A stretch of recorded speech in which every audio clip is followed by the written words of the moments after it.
Jack and Dad Gaming video, and in this episode we're going to be playing Hearts of Iron 4.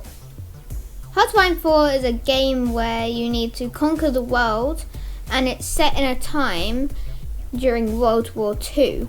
You can play single player or multiplayer, and we're going to choose a new game, and you can select your scenario.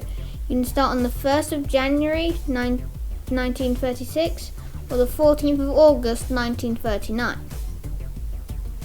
We're going to choose January the 1st, 1936, the Gathering Storm. Dark times are coming. In Europe, Hitler has consolidated his power and his attention now increasingly drawn beyond Germany's borders. Mussolini's Italy continues to embark on daring military adventures, while the Empire of Japan stands poised to attack China and Asia. Almost 20 years have passed since the end of the Great War, and the world has yet again been doused in gasoline. A single spark may be all it takes. So here you can select a country. You can select the Soviet Union, you can select Japan, France, Brazil, the USA, Canada, the UK, Italy. Now we're going to play as the UK, and our main goal is to stop the German Reich.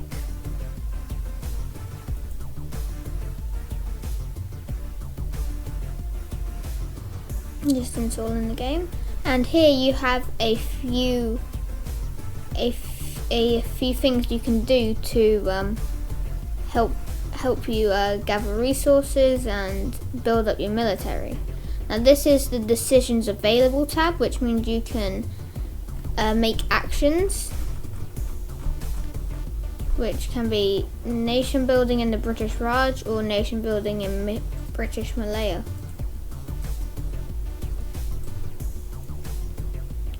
So here you have unassigned divisions. Basically what these are is you can have your divisions assigned to an army group. So if I would select all these divisions in Scotland and the north of England, you can put them into an army, and this is Army 1. Now if you create a new army group, it goes to Army Group 1, and this is Army 1 of Army Group 1. And you can make multiple armies and put them into an army group. You can also get commanders, which give your troops bonuses. So that means they've got more attack and they can defend better as well. Not only do we have troops on mainland England, during this time England had a lot of colonies around the world and places it controlled, which means you've got many troops not in England. If I now select all these, I can gather my troops. Now they held places in Africa, they held places in South America, North America, and areas in Asia as well.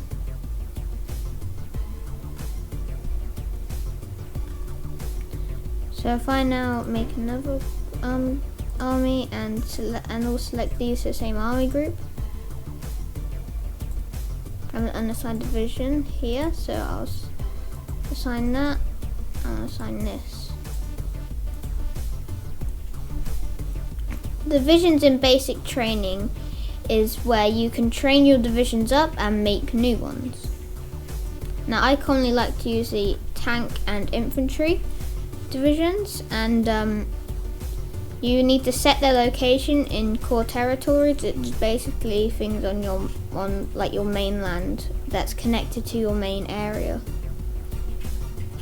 And you can either click it once to get one division or shift click to get multiple divisions.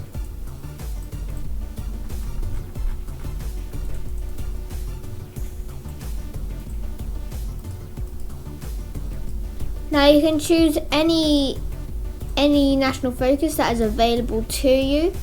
So right now I can choose a steady as she goes, a changing course, revisit colonial policy, reinforce the empire, or limited rearmament. You'll know they're available because they'll be highlighted in grey, unlike motorized army. And sometimes you need to have special conditions to be able to complete these focuses. So say you wanted to do the shadow scheme. First, it requires limited rearmament and more than 5% world tension. So I'm going to do as steady as she goes, as I'm going to be trying to defeat the Germany, which means I can't go fascist or communist. Military factories are things that can help you build equipment such as guns, tanks, and aeroplanes. Can also help you build support equipment, artillery, and naval dockyards help you build boats. This tab means free civilian factories, which means you can build more factories to help you make more equipment and get more civilian factories to make more factories to get more equipment. Military factories are used for making equipment. Civilian factories are used for trading and making factories. Research means to discover equipment that you can use in wars. So when it's green, like this radio, it means you've discovered it and you can use it when you're at war. But when it's highlighted in orange, it means you can't use it because you haven't discovered it yet. But you can discover it, and if it's highlighted in grey, it means you haven't discovered it yet and you can't discover it yet. Now again, these give buffs, which means you can, which means it improves how you win the war. Now other nations will have focus trees and will be doing the same thing that I'm doing. Now Germany is the one we really have to look out for, as they like to declare war on nations such as Austria, Czechoslovakia, Poland, and France, and Netherlands, Belgium, and Luxembourg. So that is what we're going to be trying to stop, but the game can play out in many different ways that I can't control. So as we advance, we can check what other nations are doing. So France is doing Form the Popular Front, and some nations you can't actually see the focus that they're doing because you don't have enough intel and they're not friendly with you. The only war that begins immediately is the Italian-Ethiopian War. And here you can see we get a newsletter which says King George V dies, which can give you different debuffs or buffs, and sometimes you get multiple options, which and that will depend on how maybe the game goes for you. But sometimes you're only given one option. As you can see here, we've got 3 dockyards, which means I can start making either more ships, or I can focus more dockyards on one ship.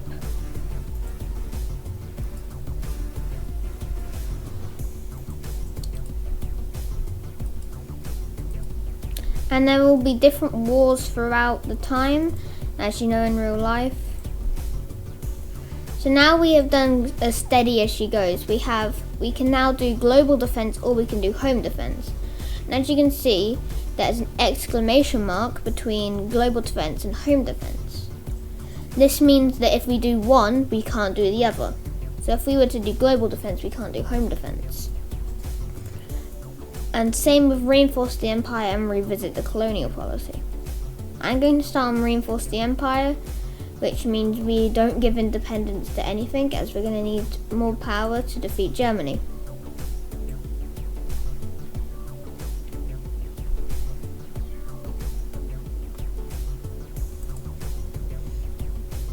Now we have even more free dockyards, which means we can focus on building more ships, which will either mean we make more in a week, such as over here, or or we can lower the expected time for the ship to be created.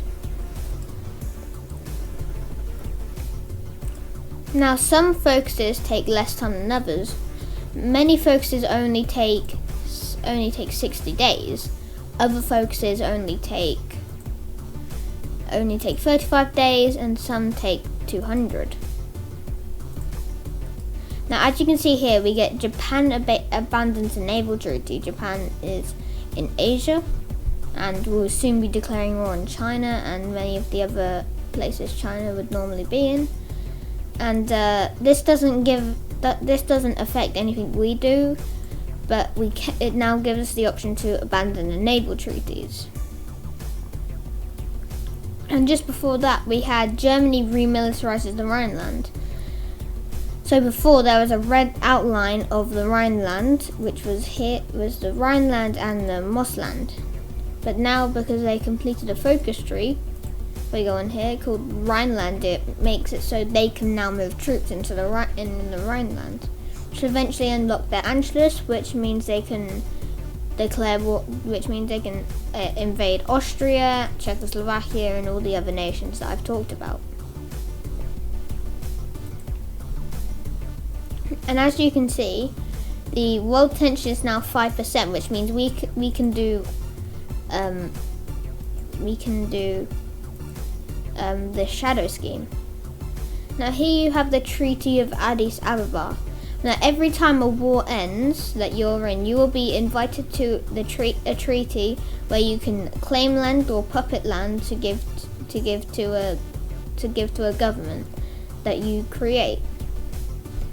Now as Ethiopia gets control, Italy will take it all.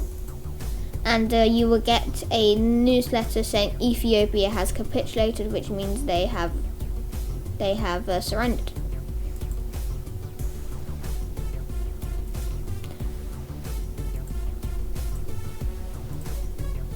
Now, as you get further and further into your time as the leader of whatever country you decide you want to be in, you will have to make more and more decisions whether to go to war with a nation or what actions you do. Now here it says German Reich dominates Dutch trade negotiations, which means the Dutch might join Germany instead of joining us. So we need to stop that from happening. And as you can see, we completed one of our researches and we completed a national focus. Actually, we completed 2. Now here in modify the government, you can get buffs from different people because of their titles and what they're specialized in. Like Ernest Bevin, Quartermaster General, gets you extra 15% construction speed on air base, naval base, radar sites, rocket sites, and nuclear reactors. Now you can assign these using political power. Political power will be gained through focuses, but will mainly just increase every day. As you can see, 2.24 political power plus per day. So if we go to limited rearmament, it will gain more. We can gain more factories for use in war efforts.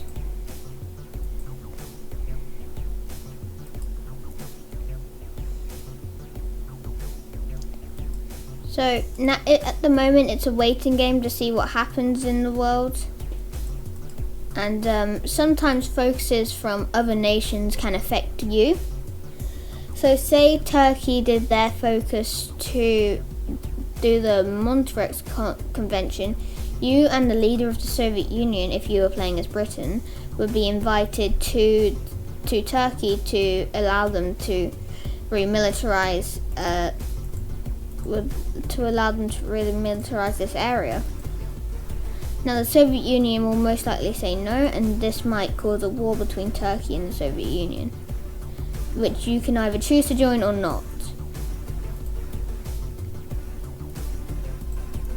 So now you see some of the divisions that we had set to train have finally trained. which is right here. And now we can assign them to different army groups, and I'll assign them to Army 2 in Army Group 1. As you just saw there, we had another newsletter talking about the abdication crisis, and if you continue that, you can either stay democratic or you can go non-aligned and empower the King's Party, which you can then form an alliance with Germany, or you can invade Ireland from that focus tree. But you do lose all your colonies in Canada, South Africa, the British Raj, British Malaya, Australia and New Zealand. As because we're starting in 1936, the UK not only controls land but also controls countries, which is the countries I previously mentioned. From these you can request equipment and request some or all of their army. Now eventually, as the game goes on, they can choose focuses which will help them either stay with you or move away from you. And you can do, and as I said previously, your focuses can also affect that as well. Now with factions, it means we have a newsletter here called King Edward Abdicates, which means that he will abdicate and you get God Save King George, which gives us 15 plus base ability. Now, as I was saying with factions, it will, the faction you're in, you can call your allies into the war, as we are called the Allies, which consists of our colonies and ourselves. And this means that we can, that means if we go to war, that we can make sure everyone else helps us in the war. Now Germany has the Axis, which at the moment only has itself, but most of the time will have Italy in, Hungary, Romania and Bulgaria. Now the Soviet Union starts off as in the Comintern, along with Mongolia and Tanatuva, as these are both puppets to the Soviet Union. Here we have mechanical computing that has finished. You can now go to the research slot and use one on the aircraft Hurricane. As you can see now, we have modified the government, which means we can hire someone new to help us. And we also can use another national focus. And now, as you see, world tension has now only gone down to now only 4.6%. We can no longer do the shadow scheme or general rearmament, which requires 10% world tension, which means we have to now choose between either global defense, home defense, or service overseas, or a motorized army. Now I'm going to go for global defense, as then if we get emotional no confidence, we get rid of Neville Chamberlain and get Winston Churchill, as Winston Churchill I believe gives better buffs, as you get political power gain plus 5% and political advisor cost plus 10%.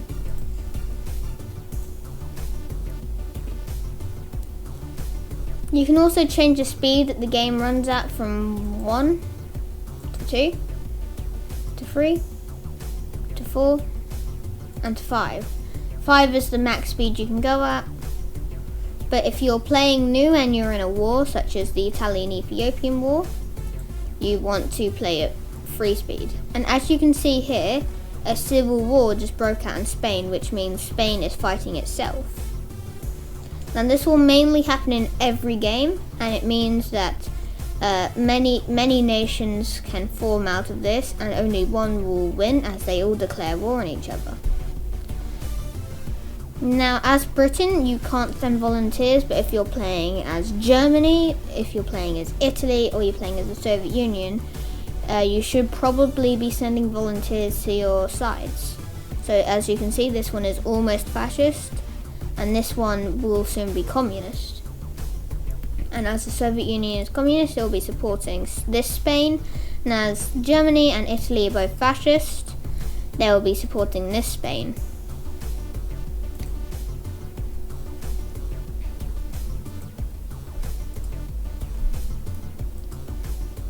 But if they are changing to but if they're at war when this war breaks out, then they cannot send volunteers to Spain.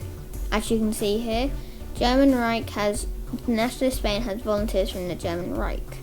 Here's another newsletter saying a royal wedding in Brazil. This does not affect us in any way. As you can see, more divisions that we have trained have been produced, and we can now assign them to Army 1 in Army Group 1. We have more free naval dockyards, and one actually just became free. Now you have resources, and depending on what nation you are and how big you are, you'll have more resources than others. Now some places you'll be needing to trade a lot, which is over here, and you can trade for oil, aluminium, rubber, tungsten, steel, and chlorine. Now these materials will go down every time you are making more equipment.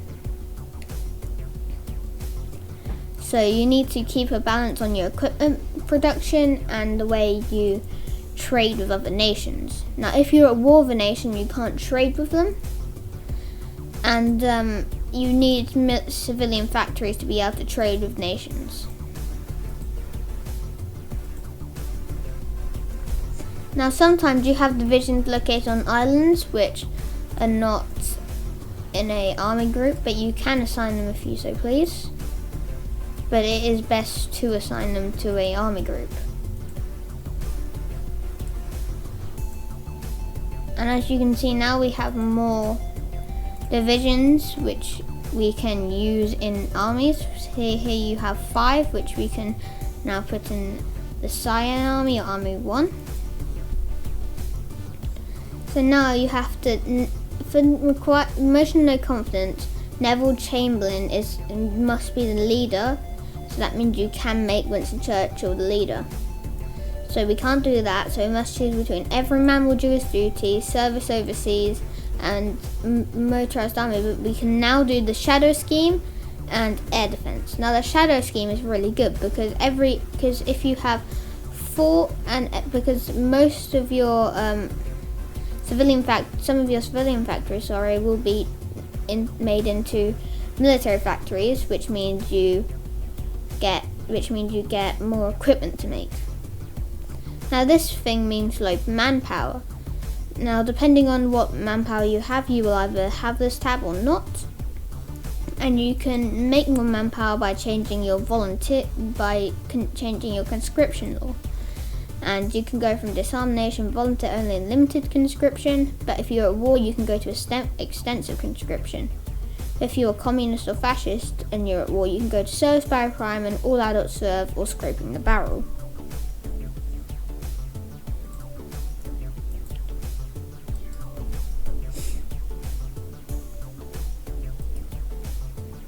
And here we have another research slot available to us, and I'm now going to focus on naval.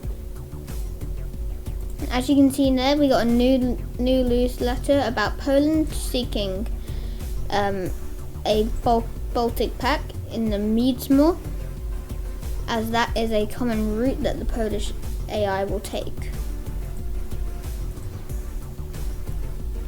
You can see now we've got a spare military factory, which I will put into an interwar fighter, an aeroplane.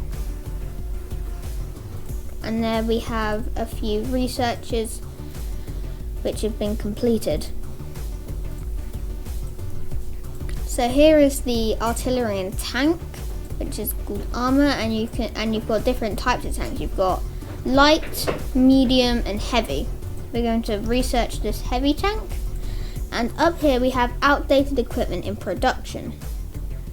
Now this means your equipment is outdated, and it's not one of the best things you can be making, as you can be making more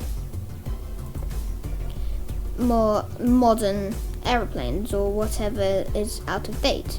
As you can see, I just switched from the Gladiator to the Hurricane, a fighter won.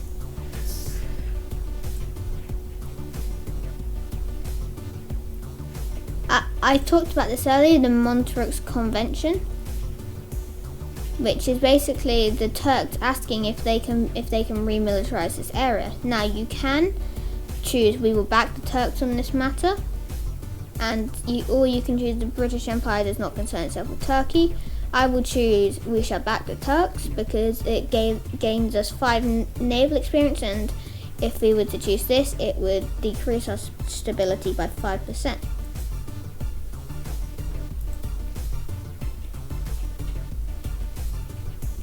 Now we've got this newsletter talking about how Turkey remilitarizes the Turkish Straits, and we have one option saying it's a great day for peace, and Turkey compromises the remilitarization of the Straits, and we have one option says, well, that crisis can be concluded.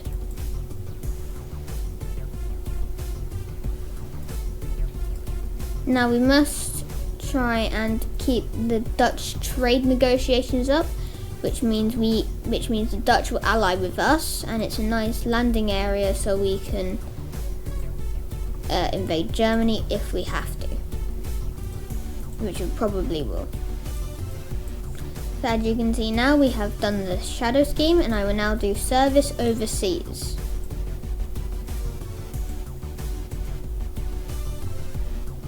As you can see now, nationalist Spain is now trying to push towards Madrid and trying to push Spain back. And most of the time this Spain, the yellowy Spain will win, and the darky orangey Spain will most likely lose.